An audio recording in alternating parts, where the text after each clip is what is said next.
Alright, I'm going to start another series of videos here on repairing steering column. This is the standard non-tilt steering column out of my 77 C10 here.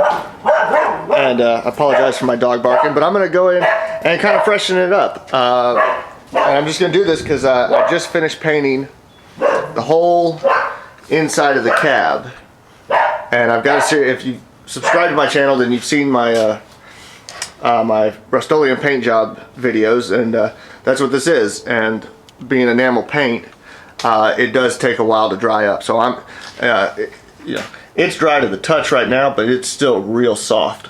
So I'm going to give this a few weeks to really cure, and then buff it out a little bit and start putting the interior back in. So while I'm waiting on the paint to cure up, I'm going to work on my steering column.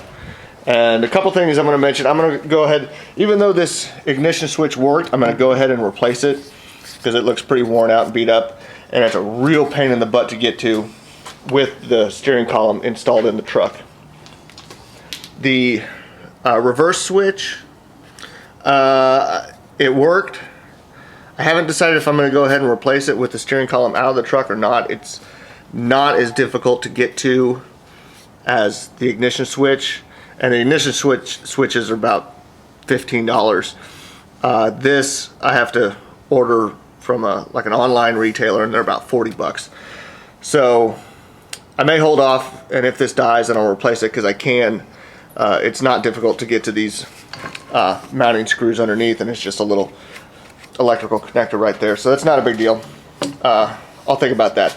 But I am, like I said, I am going to replace the ignition switch.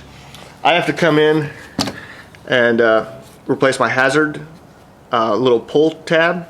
It was broken when I got this truck, and everything else is pretty okay shape. I think some previous owner replaced the turn signal wiring and probably some of the canceling cam and all that kind of stuff up in here, and I think I might replace that too. I don't know if they used the right connectors, because there's like 3 different connectors for these C10 trucks based on year, like 73 to 76, 77 to 83, 83 to 87.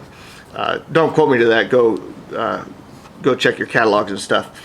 But I don't know if they use the right connector, so I may just go ahead and replace this whole wiring system, just because I got it apart, and that way I know that I do have all the right pieces when I go to put this back together. So those pieces I need to replace. My truck, as I mentioned in a lot of my videos, is a 3-speed column shift. You can see the little shifters down here. This is first and reverse, this is second and third, and then of course the shifter. Mine is kind of loose, and I want to see if I can tighten that up. It's not a huge issue. It kind of bothers me a little bit, but since I'm going in there, I'm going to see if I can tighten that up a little bit and take some of the slop out of it. So that's what I'm going to do. And to start things off, I got to get the steering wheel off of here.